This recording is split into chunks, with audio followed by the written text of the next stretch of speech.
मंडळी ठरलं तर मग या मालिकेचा आणि नशीबवान या मालिकेचा महासंगम आज फायनली आला बरं का. तर आजचा म्हणजेच 9 डिसेंबरचा या महासंगमचा रिव्ह्यू तुम्ही आपल्या चॅनलवर ऐकत आहात. तर प्रेक्षकांनो, आजचा महासंगमचा हा रिव्ह्यू इंटरेस्टिंग आहे बरं का.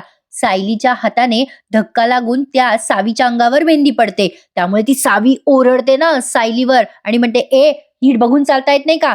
सायली तिला म्हणते, मग तू नीट बघून चालायचं असतं ना. आता सायली त्या प्रियाचा हात ओढून तिला म्हणते, काय ग प्रिया, तू इथे कशाला आली आहेस, काय करतेस तू इथे. प्रिया म्हणते, सायली माझा हात सोड, मी इथे माझ्या मैत्रिणीसाठी आले, सावीसाठी. आता तेवढ्यात गिरिजा पुढे येते आणि म्हणते, सावीसाठी, या सावीसाठी तू इथे आली आहेस. मग सायली विचारते गिरिजाला, ही सावी कोण आहे. आता ही गिरिजा सांगते, ही ही समोर उभी आहे ना, हीच आहे कोणीतरी अशीच. सायली म्हणते, कोणीतरी अशीच. वाटलंच होतं मला, राहू आणि केतूची चांगलीच युती इथे जमली आहे. प्रिया सायलीवर ओढून म्हणते, गप्पा बसा सायली, तू तुझ्या मैत्रिणीसाठी इथे आली आहे, तशी मी माझ्या मैत्रिणीसाठी इथे आली आहे. गिरिजा म्हणते, तुझा इथे यायचा काय संबंध, तुझ्या मैत्रिणीचं नाही लग्न, माझं लग्न आहे. सुरुवातीच्या या सीन मध्ये खूप पंगा झालेला दाखवलाय बरं का त्यांनी प्रेक्षकांनो. मग सायली प्रियावर खूप ओरडते आणि म्हणते, सायली म्हणते, प्रिया इथे नक्की काहीतरी शिस्त आहे ना. प्रिया म्हणते, गप्पा बस सायली, तू कोण आहेस ग मला विचारणारी, हात सोडा माझा सायली, हात सोड. सायली म्हणते, प्रिया तुझा काय प्लॅन आहे नक्की, काय चाललंय इथे. प्रिया म्हणते, प्लॅन वगैरे काही नाही, मी इथे सावीसाठी आले आहे. त्यामुळे गिरिजा म्हणते, अगं तिने तुला इथे का बोलवलंय, तिचा काय संबंध आहे इथे तुला बोलवण्याचा. सायली म्हणते, प्रिया नक्की कशाला आली आहेस तू इथे. गिरिजा आता त्या सावीला ओढून म्हणते, काय ग ए, तुला सांगितलं होतं ना मी माझ्या वाटेला जाऊ नकोस म्हणून, नाही तर वाट लावेल ना तुझी. आता ती सावी गिरिजावर ओरडते आणि म्हणते, तू कोण आहेस का माझी वाट लावणारी. सायली म्हणते, अच्छा तर प्रिया तू हिला मदत करायला आली आहेस का, तुझी मैत्रीण म्हणजे तुझ्यासारखीच असणार. गिरिजा म्हणते, सायली ताई या दोघी इथे मोडता घालायलाच आल्या असणार आहे. तेवढ्यात आता ही सावी म्हणते, तू मोडता घातलायस माझ्या आणि रुद्रच्या मध्ये. आता या रुद्रच्या आईला कसं तरी होतं, नागेश्वर म्हणजे त्यांचे पती म्हणतात, ओ तुम्ही मध्ये पडू नका, बघू द्या काय करतायत ते. गिरिजा म्हणते, ए सावी ही अंगठी दिसते ना तुला, तुझ्या समोर घातलीये रुद्रने माझ्या बोटात. मग त्या सावीला ना त्या गुंगीच्या औषधामुळे झोप येत असते बरं का. सायली ओरडते आणि म्हणते, ए प्रिया कशाला आली आहेस सांग. प्रिया ओरडते आणि म्हणते, ए सायली बडबड नको करू ना, सोड माझा हात. सायली म्हणते, नशीब समज मी सगळ्यांसमोर बोलते, उगाच माझ्या मैत्रिणीला त्रास दिलास ना प्रिया, तर थोबाड रंगवे ना मी तुझं. कोण आहे ग तुझ्या मदतीला. आणि सगळ्यांनी ऐका, या मुलीपासून लांब राहायचं, ही पाताळ यंत्री बाई आहे. गिरिजा आता सावीवर ओरडते, ए लांब राहायचं ग. मग ती सावी पण बोट दाखवायला लागते गिरिजाला. मग इथे तुफान या सगळ्यांमध्ये राडा होतो बरं का. आता लगेच ती सावी म्हणते, तू बोट खाली करायचं. लगेच ती सावी म्हणते, चल तुला बघते मी. आता त्या गुंगीच्या औषधामुळे तिला गरगरायला लागतं. मग त्या रुद्रच्या आत्यामध्ये पडतात बरं का आणि म्हणतात, अरे किती बोलणार आहात या पोरीला, तिचा बीपी लो झाला. इकडे नागेश्वर म्हणतात, पाहिलं का घोरपडेच्या घराला शोभल असं सून आणली आम्ही. आता बघा प्रेक्षकांनो, ती रुद्रची आत्या पण विलनच आहे बरं का या मालिकेमध्ये, नशीब वन मध्ये. आता ती रुद्रची आत्या त्या सावीला आत घेऊन जाते आणि म्हणते, किती बोलतेस ग, तिचं बीपी लो होत आहे.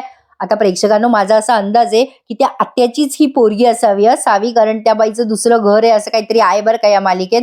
म्हणजे रिसेंटली मी मालिका बघितली नाहीये, पण खरंच छान मालिका आहे नशीबवान, खूपच मस्त स्टोरी आहे. आता त्या सावीला घेऊन जातात बरं का त्या आत्या. मग लगेच प्रिया म्हणते, प्रिया निघ इथून. प्रिया आता सायलीवर ओरडून म्हणते, तू कोण आहेस का सायली मला सांगणारी, निघ इथून आली मोठी. सायली म्हणते, अच्छा तुला नुसतं बोललेलं कळत नाही ना. सायली आता प्रियाचा हात धरून तिला तिथून अक्षरशः बाहेर हकलते बरं का.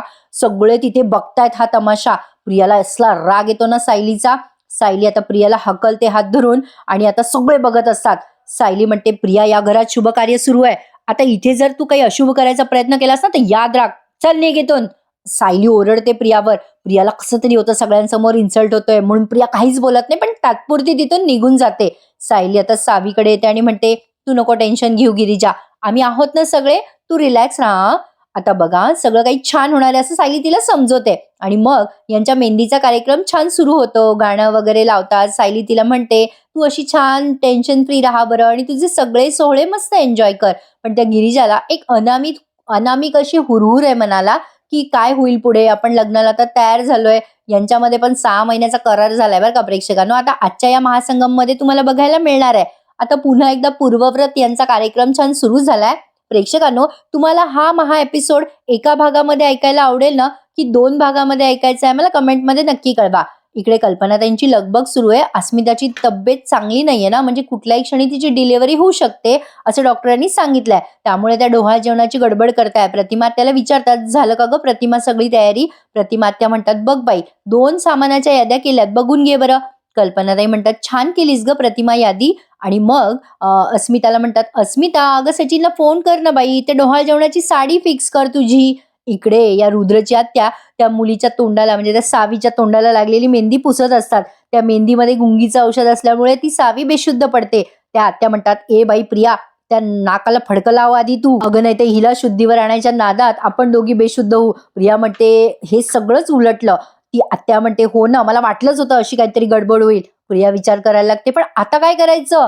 इकडे रुद्र आणि त्या गिरिजाची मेहंदी छान रंगली आहे. अर्जुन, रुद्रच सोबतच आहे बरं का. आता इथे त्या आत्या आणि प्रिया असं त्या खिडकीतनं बघतायत यांचा कार्यक्रम. सायली तिला छान असं समजवत असते, की "तू टेन्शन नको घेऊ." तेच चालू आहे त्यांचं. इकडे ही आत्या प्रियाला सांगते सगळं, की ही गिरिजा कशी तयार झाली आहे लग्नाला. आत्या म्हणते, "ही बया माझ्या डोक्यावर विनाकारण येऊन बसली." प्रिया म्हणते, "म्हणजे?" मग ती आत्या म्हणते, "काय आहे ना, हिच्या बापाला बरं नाहीये आणि माझ्या भावाने वचन दिलंय, की तिच्या बापाला बरं करेल, तू लग्न कर म्हणून ही बसली आहे इथे येऊन." मग प्रियाच्या डोक्यात येतं, ही हिच्या बापामुळे तयार झालीये ना. मग आता त्या खिडकी लावून घेतात. तो सगळा कार्यक्रम लांबूनच बघतात. ती आत्या म्हणते, "आता ही सावी बेशुद्ध पडलीये. काय करायचं पुढे कळत नाहीये." प्रिया म्हणते, "आता तुम्ही माझ्यावर सोडा. आता हे सगळं मी निस्तरणार आहे. त्या सायलीने सगळ्यांसमोर माझा अपमान केला ना, आता नाही हे लग्न मोडून दाखवलं तर नावाची प्रिया नाहीये." आत्या म्हणते, "अगं पण तू काय करणार आहेस? या सगळ्यामध्ये तू काय करू शकतेस?" प्रिया म्हणते, "मी काय करू शकते ना ते तुम्हाला आता दिसेलच. ही गिरिजा तिच्या बापामुळे लग्नाला तयार झालीये ना, आता तिचा बापच हे लग्न मोडेल बघाच तुम्ही." मग आता तिचं ते आयडिया, तिचा तो अवतार पाहून ती आत्या इम्प्रेस होते आणि म्हणते, "कमाल आहेस गं तू प्रिया, खरंच कमाल आहे." प्रिया म्हणते, "आता बघाच तुम्ही मी हे लग्न कशी मोडते. आता या सायलीला नाही मात दिली ना तर नावाची प्रिया नाही." आता हिच्या इगोचा प्रश्न आलाय बरं का प्रियाच्या मध्ये. असो, पण इकडे साक्षी अण्णाला फोन करून टेन्शनमध्ये आहे. अण्णाचा फोन काही लागेना अजून सुद्धा साक्षीला आणि त्या MH20चं एवढी ही साक्षी स्मार्ट असून तिला कळलं नाही बरं का. आता तो सचिन पण तिथेच आहे अजूनही. सचिन म्हणतो, "काय झालं अगं सॅम, तू इतकी का टेन्शनमध्ये आहेस?" साक्षी त्याला म्हणते, "अरे सचिन बघ ना, अण्णाचा फोनच लागत नाहीये." मग तो सचिन म्हणतो, "ठीक आहे अगं, गेले असतील कुठे, तू इतकी का पॅनिक होतीयेस? ये बरं, तू बस जरा माझ्याजवळ." साक्षी मनात विचार करते, याला जास्ती बोलत बसले अण्णाबद्दल तर हा खोलात जाऊन विचार करेल आणि मग सहज म्हणते, "अरे नाही, ते ना फोन उचलत नाहीये म्हणून थोडं टेन्शन आलंय मला." सचिन म्हणतो, "ठीक आहे यार, कामात असतील तुझे अण्णा, नेटवर्क एरिया नसेल, पण तुझं काय काम आहे आता त्यांच्याकडे? जाऊ दे ना यार, चल ये बरं, तू बस माझ्याकडे आणि रिलॅक्स हो बरं. नको टेन्शन घेऊस." आता उगी लाडा त्या साक्षीला जवळ घेतो आणि म्हणतो, "रिलॅक्स यार, लागेल ना फोन अण्णाचा." मग ती साक्षी त्याच्या खांद्यावर असं डोकं ठेवते. इकडे आता या रुद्र आणि गिरिजाची मेहंदी काढणं झाली आहे आणि त्यांचं फोटो सेशन सुरू होतंय आता. आता या नवरा बायकोला, होणाऱ्या नवरा बायकोला चिडवतायत सगळेजण. "अगं गिरिजा, तुझ्या हाताने फुंकर घाल ना, रुद्रदादांची मेहंदी वाळेल की मग." असं त्यांना चिडवतायत सगळेजण. मग ते फोटोग्राफर म्हणतात, "सगळे बाजूला व्हा बरं, जरा पोज द्या बरं फोटोची छान छान नवऱ्याने आणि म्हणजे नवरा नवरीने." असं ते फोटोग्राफर सांगत असतात. आता हे दोघं लाजत असतात असे एकमेकांच्या जवळ यायला. तसं पाहिलं तर हा रुद्र खूपच रोमॅन्टिक दाखवला होता बरं का आधी प्रेक्षकांनो आणि आता थोडंसं ऑकवर्ड फील करतोय. असो, गिरिजा आणि रुद्र दोघेही खूप गोड आहेत. आता तो रुद्र मनात विचार करतो, "देवी आई, आमचं सगळं छान होईल. तुझे आशीर्वाद पाठीशी असू देत." पण गिरिजा मनात विचार करते, "देवी आई, काय होणार आहे तुलाच नक्की माहिती गं आई." असं ती टेन्शनमध्ये विचार करते. तर असो, आता इकडे या दोघांचा रोमॅन्स, असं छान लग्नाचं वातावरण बघून अर्जुनही खूप रोमॅन्टिक झालाय. सायलीला तो एका रूममध्ये नेऊन म्हणतो, "चल ना, ये ना इकडे बायको." आणि त्याने दार लावलंय. सायली म्हणते, "अहो काय चाललंय तुमचं? बाहेर पाहुणे आहेत ना, कुणी बघितलं तर? काय हा चावटपणा?" अर्जुन म्हणतो, "असू देत, जे असेल ते असू देत. पण बायको, आपण हे सगळे रिच्युअल्स नाही केले ना? आपले असे लग्नाच्या वेळेला कार्यक्रम नाही झाले." सायली म्हणते, "काहीतरीच असतं हं तुमचं." अर्जुन आता सायलीला म्हणतो, "बस ना इथे प्लीज." सायली म्हणते, "अहो कुणी बघितलं तर काय म्हणेल?" अर्जुन म्हणतो, "बघू दे ना बायको, काय म्हणायचं ते म्हणू दे." आणि त्याने आता मी एक मेहंदीचा कोन तिथून उचलून आणला बरं का अर्जुनने. आता त्यालाही असं वाटतंय, की आपले पण असे कार्यक्रम व्हायला पाहिजे होते. आपलं लग्न जरा घाईगडबडीतच झालं ना मंदिरामध्ये. म्हणून आता तो मेहंदीचा कोन सायलीच्या समोर करतो आणि ते कोन सायलीला म्हणतोय, की "आपण आता एकमेकांच्या हातावर मेहंदी काढूयात का? छान वाटतं गं बायको." असा तो रोमॅन्टिक होऊन सायलीला म्हणत असतो. सायली म्हणते, "तुमचं पण ना काही असतं. आणा इकडे तो कोण. आणि आता इथे एक रोमॅन्टिक असं गाणं तुम्हाला ऐकायला मिळणार आहे आणि ते गाणं ऐकता ऐकता तुम्हाला अर्जुन आणि सायलीचा हा रोमॅन्स दिसणार आहे. म्हणजे सायली आता तिच्या हाताने मस्तपैकी अर्जुनच्या हातावर मेहंदी काढते. अर्जुनला खूप गुदगुल्या होत असतात. मालिकेचं टायटल ट्रॅक आपल्याला इथे ऐकायला मिळणार आहे. सायलीने एस आणि ए असं एकमेकांच्या हातावर काढलं, अशी बारीकशी छोटीशी इनिशियल तिने काढली आहे. ते बघूनच अर्जुनला लई भारी वाटतंय.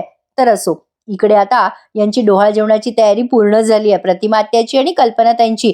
प्रतिमा आत्याला कल्पनाताई म्हणतात, बाई प्रतिमा बघ बरं कोणती साडी नेसायची आहे. अस्मिता म्हणते आत्या सांगेल. आत्याबाई म्हणतात अस्मिता सांगेल. अस्मिता म्हणते मम्मा अगं आत्याचा चॉईस छान आहे, तिला सांगू दे ना. मग प्रतिमा आत्या म्हणतात अगं ही हिरवी आणि लाल साडी नेसशील का अस्मिता. अस्मिता म्हणते चालेल ग आत्या. कल्पनाताई म्हणतात काय ग अस्मिता, अगं लावला का सचिनला फोन. अस्मिता म्हणते अगं मम्मा मगाशी लावला पण त्याने उचलला नाही, थांब आता पुन्हा लावते. आता सचिनला तिने फोन लावलाय बरं का अस्मिताने. सचिन आता त्या साक्षीच्या समोरच फोन उचलतो बरं का आणि म्हणतो हा हॅलो बोल. अस्मिता म्हणते काय रे सचिन किती वेळचा फोन करते, तू उचलत का नव्हतास फोन. सचिन म्हणतो हो हो बिझी होतो. सचिन थोडा अनइझी झालेला असतो बरं का साक्षी समोर. पण आता तिकडनं अस्मिता म्हणते सचिन तुला इकडे यायचंय हा लवकर, उद्या डोहाळ जेवण आहे माझं. सचिन म्हणतो अरे बापरे अच्छा आधी का नाही सांगितलंस. अस्मिता म्हणते अरे आत्ताच ठरवलंय, घरच्या घरीच करायचा आहे, छोटासा कार्यक्रम आहे, तू येतोयस हा सचिन. सचिन म्हणतो बरं ठीक आहे मी ठेवतो फोन, मी नंतर बोलतो. असं म्हणून तो लगेच फोन कट करतो. अस्मिताला थोडं विचित्रच वाटतं. आता साक्षी त्याला विचारते काय रे काय झालं सचिन. सचिन म्हणतो अगं काही नाही, माझ्या जवळच्या मित्राचा फोन होता, त्याच्या घरी फॅमिली फंक्शन आहे, त्याने बोलवलंय मला. मग साक्षी त्याला म्हणते मग एवढं टेन्शन घेण्यासारखं काय आहे, इतकं का टेन्शन मध्येच.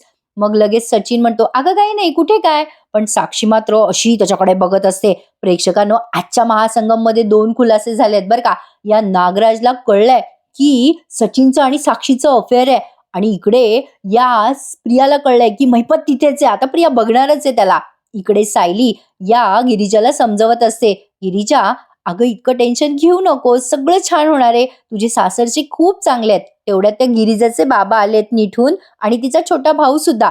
गिरिजा या दोघांना बघून खूप भावूक झालेली असते. गिरिजा तिच्या वडिलांकडे त्यांच्या तब्येतीची चौकशी करते. तिचे वडील तिच्यासाठी एक छान गिफ्ट घेऊन आलेत. ऍक्च्युली त्यांची परिस्थिती काही एवढी व्यवस्थित नाहीये आणि ते दारुडे वगैरे पण आहे असं दाखवलंय त्यांनी. मागचे तुम्ही भाग पाहिले असतील तर तुम्हाला माहीतच असेल.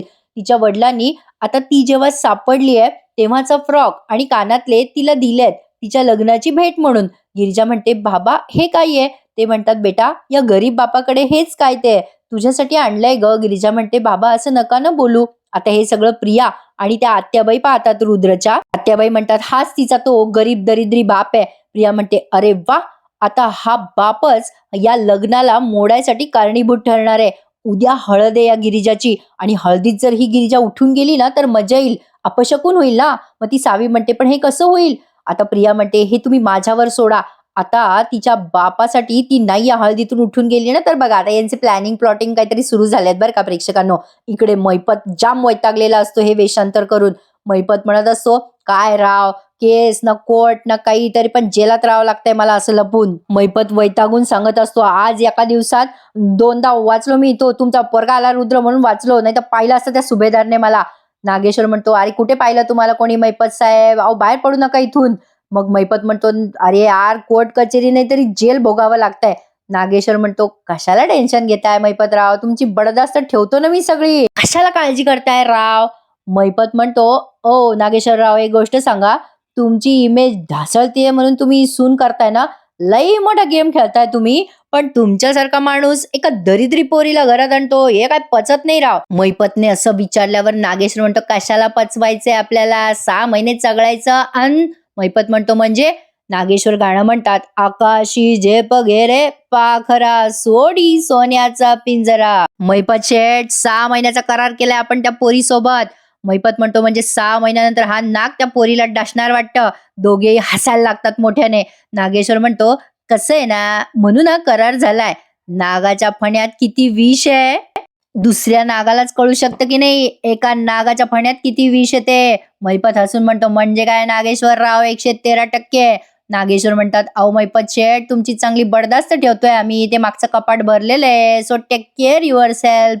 कळलं का प्रेक्षकांनो या दोघांचं काय चाललंय. मैपत आता हसतो, नागेश्वर निघून जातो. इकडे गिरिजा भावूक झालेली असते. आता तिचे वडील तिचा निरोप घेतात आणि तिला सांगतात, "बाई काळजी घे स्वतःची." पण त्या छोट्याशा भावाला गिरिजाच्या जाऊ वाटेना तिथून. आता सायली म्हणते, "गिरिजा तू नको जाऊस हं त्यांना बाहेर सोडवायला. काका तुमच्या या मुलीने तुम्हाला सोडवलं तर चालेल का?" सायलीने असं विचारल्यावर त्या गिरिजाचे बाबा म्हणतात, "हो बेटा चालेल ना." आता तो जो छोटासा तिचा भाऊ आहे गिरिजाचा तो म्हणत असतो, "ए बाबा मला इथून जावंच वाटत नाहीये बघ." मग आता ते बाबा त्या गिरिजाचे लाड करतात, तिला काळजी घे असं सांगतात आणि त्या त्या छोट्या मुलाला म्हणतात, "जावं लागेल बेटा, आपण उद्या पुन्हा येणार आहोत ना." गिरिजा तिचे डोळे पुसते बरं का प्रेक्षकांनो आणि मग तिचे बाबा जातात, सायली त्यांना सोडवायला जाते बाहेर.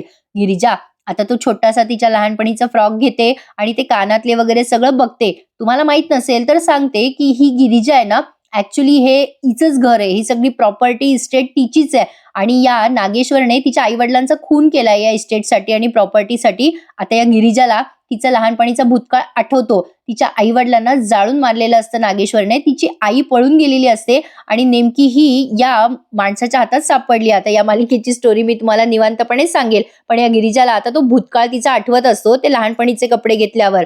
जसं सायलीला आठवतं अगदी तसं. तेवढ्यात आता त्या गिरिजाची होणारी सासू तिथे पोहोचते आणि सायली सुद्धा. आता त्या रुद्रला आवाज द्यायला जातात, म्हणजे त्या गिरिजाच्या होणाऱ्या नवऱ्याला. सायली तिला शुद्धीवर आणते गिरिजाला आणि विचारते, "काय गं गिरिजा काय होतंय तुला?"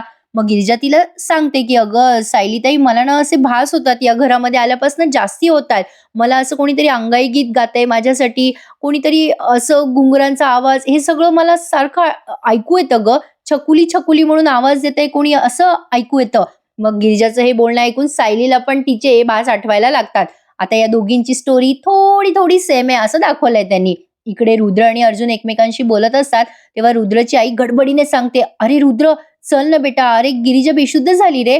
रुद्र एकदम पळत-पळत गिरिजाच्या खोलीत येतो आणि विचारतो, "बरं आहे ना गिरिजा तुम्हाला? काय झालं?" मग गिरिजा म्हणते, "काही नाही, बरं आहे आता, थोडी चक्कर आली होती." मग आता त्या सासूबाई तिला खूप प्रेमाने म्हणतात, "गिरिजा बेटा इतका विचार करू नकोस. अगं आम्ही आहोत ना तुझ्या साथीला आणि तसंही तू माझ्या मुलीसारखी आहेस की नाही, आपलं ठरलंय ना." आता त्या जेव्हा असं छान बोलतात तेव्हा सायली म्हणते, "अगं गिरिजा, तुझा नवरा आणि सासूबाई किती चांगले आहेत. तेच तुला दिलासा देत आहेत. तुला आणखीन काय हवं?" रुद्र म्हणतो, "खरंच काळजी घ्या. डॉक्टरांना बोलवायचंय का?" मग सायली म्हणते, "नाही, नाही. काही गरज नाहीये. ती बरी आहे आता. काय आहे ना, उद्या हळद आहे. तिला थोडा आराम करू द्या. उद्या आधीच खूप दगदग होणार आहे ना." मग रुद्र म्हणतात, "हो, हो. हरकत नाहीये. आराम करू द्या त्यांना." आणि मग सगळे तिथून निघून जातात. प्रेक्षकांनो तुम्हाला मी सांगतेय तो महासंगमचा रिव्ह्यू आवडतोय ना? काय आहे ना, मी एकदा बोलायला लागले की बोलतच राहते फ्लो-फ्लोमध्ये म्हणून सहज विचारलं. आता अर्जुन आणि रुद्र हे दोघे जण बाहेर आलेत तिथे. आता अर्जुन सहज म्हणतो, "रुद्र नशीबवान आहेस तू. तुला ज्याच्यावर प्रेम होतं तीच मुलगी तुझ्या आयुष्यात येतेय. पण का कोणास ठाऊक रुद्र, मला जरा वेगळं वाटतं रे. गिरिजा काही टेन्शनमध्ये आहे का? म्हणजे ती तुझ्याजवळ तिच्या फिलिंग व्यक्त करत नाही वगैरे असं काही आहे का रे?" रुद्र म्हणतो, "असं का बोलतोयस अर्जुन? गिरिजा काही म्हणाल्या का? नाही म्हणजे तू काही नोटीस केलंयस का?" अर्जुन आता पुढे काही बोलणार तेवढ्यात नागेश्वर जेवणाचं ताट घेऊन जाताना दिसतात या दोघांना. रुद्र म्हणतो, "अरे." रुद्र त्याच्या बाबांना अडवतो आणि म्हणतो, "आबासाहेब हे काय हो? कोणासाठी जेवणाचं ताट घेऊन जाताय?" मग आता नागेश्वर मुद्दाम विषय बदलतो आणि म्हणतो, "तुम्ही दोघे इथे काय करताय?" रुद्र म्हणतो, "आम्ही तर गप्पा मारतोय, पण तुम्ही कोणाचं ताट घेऊन चाललायत?" आता हा नागेश्वर मैपतसाठी जेवण घेऊन चाललाय. आता हे सगळं ते गोपनीय ठेवतायत ना. आता नागेश्वर म्हणतात, "अरे काही नाही नवरदेव, अहो पाहुणे-रावळे आहेत घरामध्ये." अर्जुन म्हणतो, "काका तुम्ही स्वतः जेवण घेऊन जाताय म्हणजे जी कोणी व्यक्ती आहे ती स्पेशल आहे का तुमच्यासाठी?" नागेश्वर म्हणतो, "म्हणजे काय? अहो काय आहे ना, आम्ही राजकारणातली माणसं, आमदार खासदारांचा पाहुणचार करावा लागतो." रुद्र म्हणतो, "बरोबर आहे तुमचं आबासाहेब, पण असं तुम्ही ताट घेऊन जाताय बरोबर दिसत नाही. आणा इकडे, मी घेऊन जातो ते ताट." अर्जुन म्हणतो, "बरोबर बोलतोयस रुद्र. काका आणा बरं ते ताट इकडे, आम्ही घेऊन जातो जेवण. कोणासाठी द्यायचंय?" नागेश्वर शिताफीने टाळतो त्या दोघांना आणि म्हणतो, "नाही हां, नवरदेवाने असं काम करायचं नसतं. तुम्ही ना जरा बसा इथे, गप्पा मारा. आम्ही आलोच. ओ वकील साहेब, आमच्या चिरंजीवाकडे बघा जरा." आता नागेश्वर ताट घेऊन निघून गेलाय. आता इकडे साक्षी, आता हाच तो सीन आहे बरं का प्रेक्षकांनो. नागराज साक्षीला बघतो हॉटेलमध्ये. साक्षी आणि सचिन एका रेस्टॉरंटमध्ये. अजूनही साक्षीला अण्णाचा फोन लागत नाही म्हणून ती जरा टेन्शनमध्ये असते. सचिन म्हणतो, "तू किती विचार करतेस सॅम? अगं करतील ना ते फोन तुला." साक्षी म्हणते, "अरे सचिन, पण अण्णाचा फोन लागत नाही रे. आता मला काळजी वाटायला लागली आहे." सचिन म्हणतो, "ठीक आहे, मग त्यांच्या मित्राचा किंवा कोणी ओळखीच्या लोकांचा नंबर आहे का तुझ्याकडे?" साक्षी म्हणते बघते, प्रयत्न करते. सचिन तिला म्हणतो तुला काही खायचं नाहीये ना सॅम, चल मग आपण इथून निघूयात. आता ते दोघे जण रेस्टॉरंटच्या बाहेर पडतात बरं का. ते पुढच्या सीन मध्ये दाखवलंय. नागेश्वर आता महिपतसाठी जेवण घेऊन जात असतो तेव्हा प्रिया त्याचा पाठलाग करते आणि विचार करते, हा एवढा मोठा माणूस कोणासाठी जेवण घेऊन चाललाय, तेही इतक्या रात्री. चला शोधूयात. शोधता शोधता काही सापडेलच, असं म्हणून प्रिया नागेश्वरचा पाठलाग करायला जाते. आता प्रियाने नागेश्वरचा पाठलाग करायचा काही संबंध नव्हता बरं का. असो, आता प्रिया जाणार त्या नागेश्वरच्या मागे, तेवढ्यात अर्जुन आणि सायली तिला हटकतात बरं का. अर्जुन म्हणतो ओ मॅडम कुठे निघालात. प्रिया आता असं डोळे कसतरी करते या दोघांना बघून. अर्जुन म्हणतो काय गो प्रिया, अगं रात्री अपरात्री असं फिरायचं नसतं, तुला कळत नाही का. अर्जुनला प्रिया म्हणते ए अर्जुन गप्पा बस रे, तुला काय करायचंय. सायली म्हणते कसं आहे ना प्रिया, आम्हाला काही करायचं नाहीये, पण एक गोष्ट लक्षात ठेव हं, आमचं तुझ्या प्रत्येक हालचालीवर लक्ष असणार आहे. अर्जुन आणि सायली खुन्नस देत आहे प्रियाला. प्रिया म्हणते का, तुमच्याकडे काही दुसरे कामं नाही आहेत का. अर्जुन म्हणतो अगं काय आहे ना, आम्ही मल्टीटास्किंग करत असतो ना. सायली म्हणते तुला ज्यांनी कोणी बोलवलंय ना या लग्नामध्ये, त्यांच्या नादी लागायचा पण प्रयत्न करू नकोस आणि त्यांना सामील होऊ नकोस, कारण तू जर या लग्नात विघ्न आणलंस ना प्रिया, तर गाठ आमच्याशी आहे. मग प्रिया हिला धमकी देते बरं का आणि म्हणते चला नेहमीप्रमाणे आपण दोघी एकमेकांच्या विरोधात उभ्या आहोतच. सायली आता बघूच या, नाही यात तुम्ही जिंकताय की मी जिंकते. प्रिया डायरेक्ट सायलीला चॅलेंज देऊन निघून गेली आहे बरं का प्रेक्षकांनो. आता सायली काही बोलणार तेवढ्यात अर्जुन म्हणतो जाऊ दे ना बायको, रिलॅक्स, कशाला नादी लागते तिच्या. आता सायली म्हणते तुम्हाला माहित नाही का ती कशी आहे. अर्जुन म्हणतो अगं तुला माहिती आहे ना म्हणूनच सांगतोय ना, तिचे जे काही प्लॅन आहेत ना, आपण आधीपासूनच असे ते उध उध पाडले, उध हाणतो, काय करतो आपण, मला आठवत नाहीये ग सायली. सायली लागते हसायला आणि म्हणते अहो तुम्हाला हाडून पाडले म्हणायचंय का. अर्जुन म्हणतो अगं तेच ते, तुला कळलं ना, बस तर मग. सायली आता हसायला लागते, पण अर्जुन म्हणतो तू टेन्शन घेऊ नकोस, आपण या लग्नात विघ्न येऊच द्यायचं नाहीये. सायली म्हणते हो आपलं ठरलंच आहे. आता मध्ये नागराजचा सीन दाखवलाय, मी म्हंटल ना तुम्हाला, आता हाच तो सीन आहे. नागराज प्रियाला फोन लावतो आणि म्हणतो काय ग, काय घडतंय तिकडे तुळजापुरात. प्रिया म्हणते ते सगळं सोडा हो, माझ्याकडे महत्वाची बातमी आहे ती ऐका, मला त्या महिपतचा सुगावा लागलाय. प्रियाला काय सुगावा लागला ते काही कळलं नाही, मला अर्जुन सारखंच होतं आधीमध्ये. असं आता ती प्रिया असं बोलते तेव्हा अर्जुन म्हणतो, नागराज म्हणतो काय बोलतेस तू, कुठे कुठे महिपत. प्रिया म्हणते ओ सुगावा लागला म्हटले मी, सापडलाय असं नाही म्हटले, पण मी त्याला शोधून काढणारच आहे, तो महिपत इथेच कुठेतरी लपलाय. नागराज म्हणतो मग मी येऊ का तिकडे, निघू का यायला. प्रिया म्हणते नको सध्या नका येऊ, तो महिपत सापडला तर मी तुम्हाला सांगेल फोन करून. नागराज म्हणतो अगं पण मी आल्यावर मदत होईल ना तुला. प्रिया म्हणते हा या या, इथे तो सायली आहे, अर्जुन आहे, दोघे जण आले, त्यांनाही भेटायला या. नागराज म्हणतो नको रे बाबा, शोध बाई तूच शोध तिकडे. प्रिया म्हणते ठीक आहे, मला काही कळलं तर सांगते तुम्हाला, आणि फोन ठेवून देते.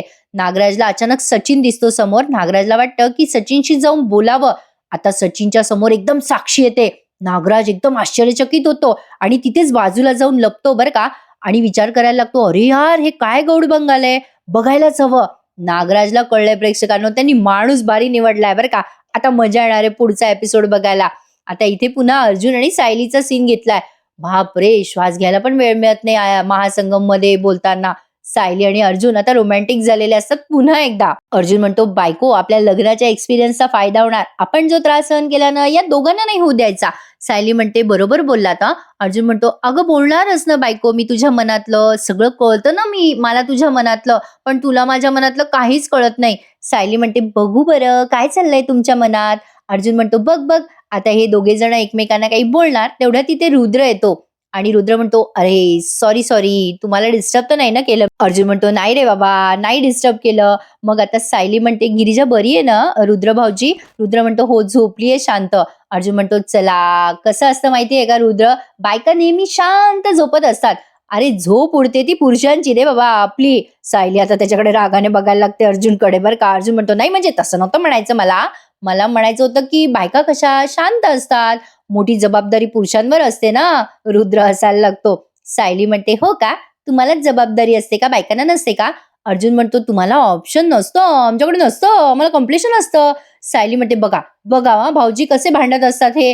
रुद्र म्हणतो वहिनी जाऊ द्या, सोडून द्या, बरं चला तुम्हाला जेवायला बोलवायला आलोय मी, लग्न आहे हो आमचं, भांडू नका. अर्जुन म्हणतो, "बरं चल, येतोच आम्ही." अर्जुन त्याला समजवतो, की "अरे बाबा, असा तडका द्यायचा असतो संसाराला." मग सायली पण म्हणते, "संसाराचं ताट असं भरलेलं असतं सगळ्या चवीनी." पण तो रुद्र म्हणतो, "आमचं ताट तयार आहे. तू मला जेवायला बोलवायला आलोय मी, चला."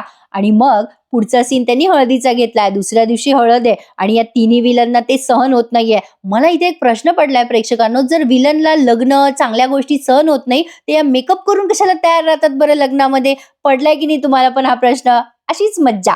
तर आता इथेच त्यांनी हा एपिसोड संपवलाय. आता पुढच्या भागात आपल्याला खूप असे डान्स वगैरे बघायला मिळणार आहे. अर्जुन सायलीचा, प्रियाचा आणि त्या सावीचा आणि मैपत एकदम या सायली अर्जुनच्या समोर येणार आहे. काय वाटतं तुम्हाला?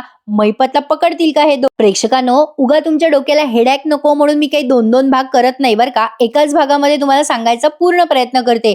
अर्थात तुम्हाला माझा रिव्ह्यू आवडला असेल तर लाईक करायला विसरू नका आणि कसा वाटला आजचा भाग मला कमेंट करून नक्की कळवा. प्रेक्षकांनो, उद्या भेटूयात. महासंगम असल्यामुळे एपिसोड वेळेवर येत नाहीत. जेव्हा आला तेव्हा तुमच्या समोर प्रेझेंट करायचा प्रयत्न करते. आवडल्यास लाईक करा. धन्यवाद.